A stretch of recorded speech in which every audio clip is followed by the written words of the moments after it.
Namaste students, I am JVN Dr. Aziz Mohammed Khan from Department of Food and Biotechnology, Faculty of Agriculture and Veterinary Science, Jyoti Vidyapith Women's University, Jaipur.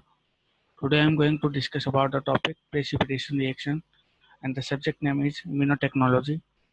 The topic is in continuation part of antigen antibody reactions and it is related to BTech ABT 12 trimester, BTech MTech ABT integrated 12 trimester.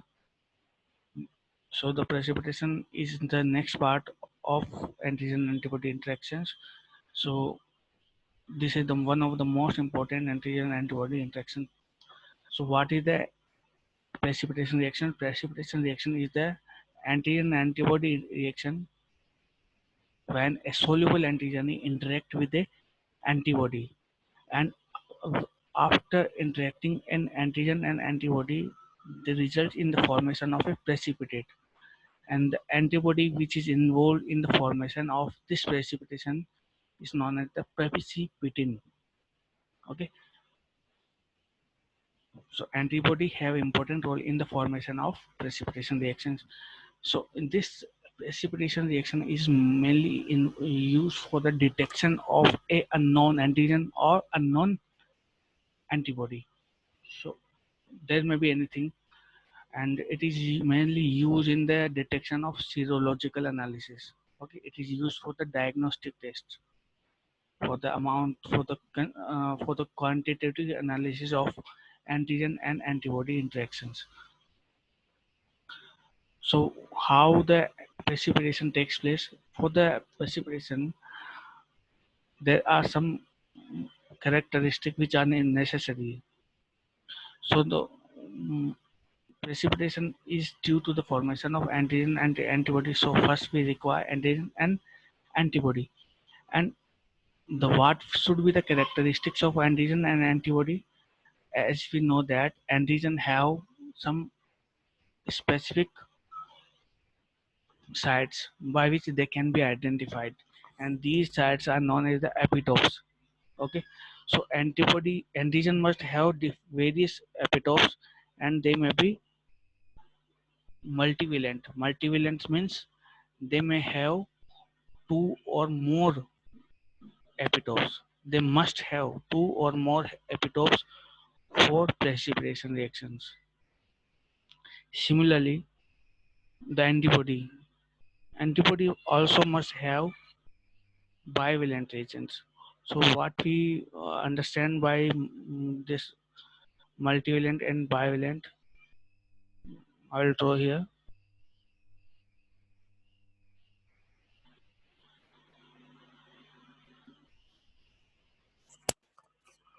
So suppose this is antigen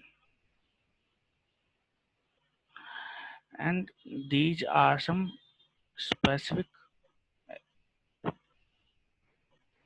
places with by which a, an antigen can be identified. Suppose this is an antigen.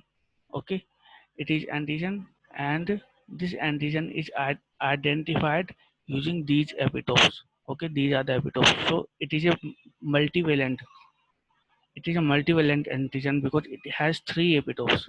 Okay, so now we talk about the antibodies. Antibodies similarly must have bivalent. Bivalent means uh, suppose this is antibody,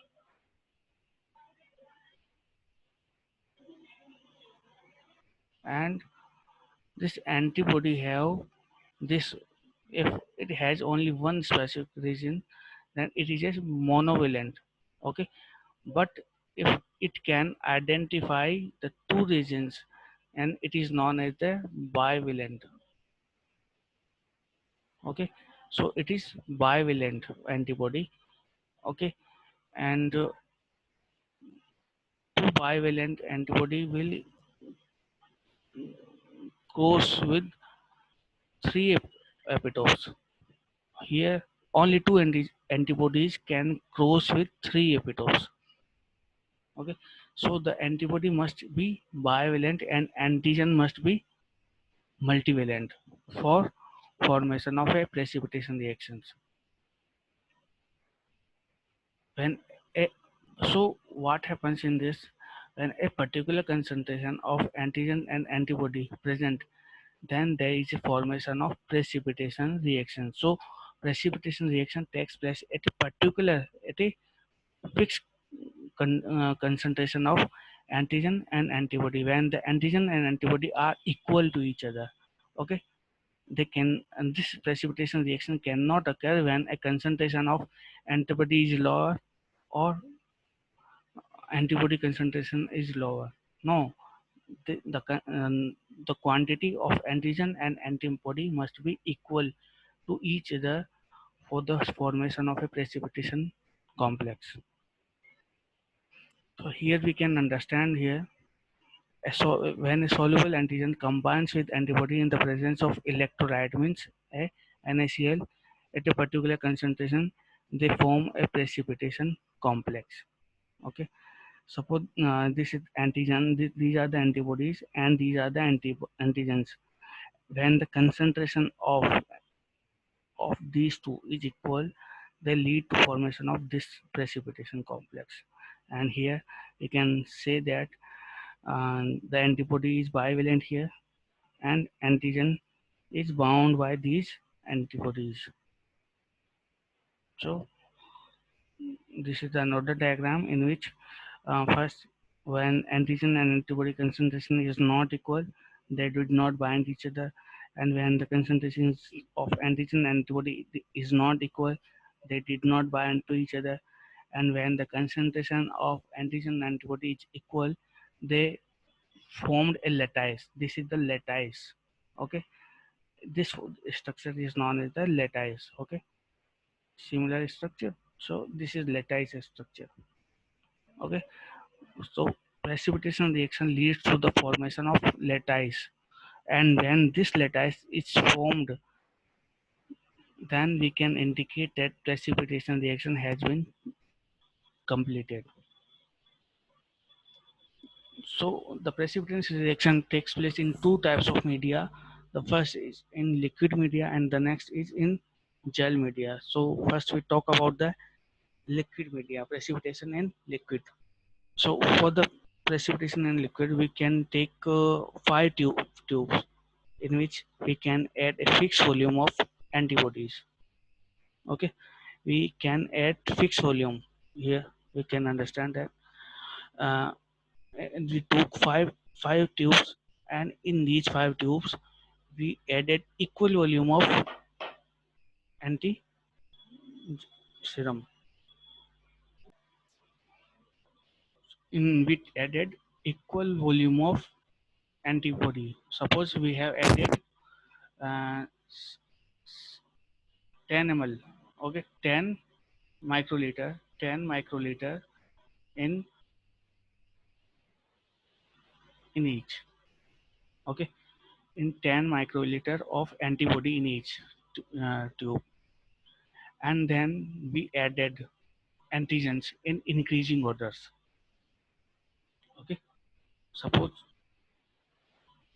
in these tubes we added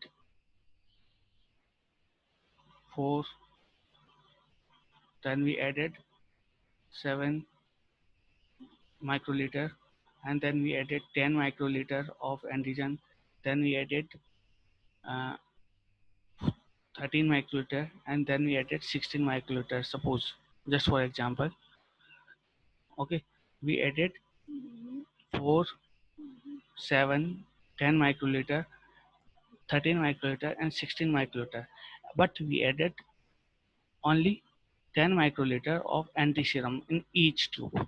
Okay, so antigen concentration is different in each tube. After some times, we observe a formation of lattice in only one tube, in which the concentration of antigen is equal to concentration of antibody, that is 10 microliter of antigen and 10 microliter of antibody. Okay, so when the concentration of antigen and antibody is equal, then there is a formation of antigen and antibody reaction, which results in the formation of lattice. Okay, this is the lattice.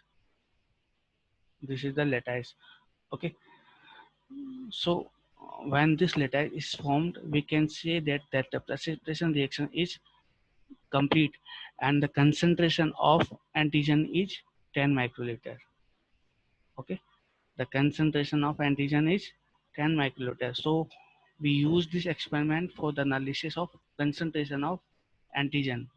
Okay, so when this 10 microliter of antigen interacted with antibodies, then we can conclude that the concentration of antigen is 10 microliter.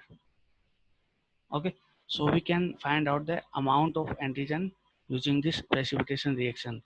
So using this precipitation reaction, we got three regions. The first is zone of antibody axis, the zone of equivalence, and the zone of antigen axis. So in the first tubes, we added equal volume of antibodies. We added equal volumes of antibodies in each tubes, and in the starting tubes, we added small volume of antigens. So here the small volume of antigen. Okay, and so the volume of antibody is higher here, and the volume of antigen is lower here. So this zone is known as the zone of antibody access, in which are antibody concentration is higher than antigen. So this is the zone of antibody access. In this region, when the concentration of antigen and the concentration of antibody is equal, okay, the amount volume of antigen is equal and volume of antibody is equal. So this region is known as the zone of equivalence, and in this region we can say that there is a formation of lattice. In the next zone, when the antibody concentration is low, but the antigen concentration and the volume of antigen is higher than antibodies. So in this region, we can find that this is the zone with antigen access, in which antigen volume is higher than antibodies. Okay. So now we go to the precipitation in gel. In the precipitation in gel, there are two types of precipitation reaction. The first is in single direction, and the other is in bidirectional. Okay, for precipitation in gel, we can use a gel in which the antigen and antibody can diffuse. Okay, so in a gel, antigen and antibodies can be diffused freely, and when the concentration of antigen and antibody is equal to each other, then there is a formation of lattice. Okay, which indicate the formation of precipitation reaction. So in this diagram we can understand that in the upper diagram, first we added a non volume of antibodies. Okay, then we added unknown volume of antigens. Okay, and when the concentration of antigen and antibody is equal, then there is a formation of antigen antibody complex we can find here. Okay, these are the precipitation ring. Okay, in where antigen and antibody bound to each other in equal proportion. So we can find that this is the radial immunodiffusion, which is in single direction. In the next picture, we added antigen and antibodies separately. Okay, and these antigen and antibody migrated to each other. Okay, they migrated in opposite directions. Okay, and when the concentration of antigen and antibody is equal to each other, they lead to formation of a precipitation ring.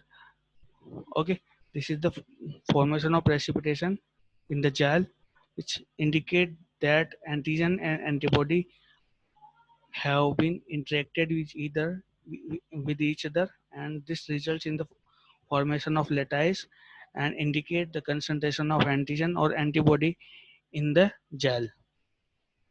So here our topic is over here. In the upcoming lecture, we will discuss about the agglutination reaction.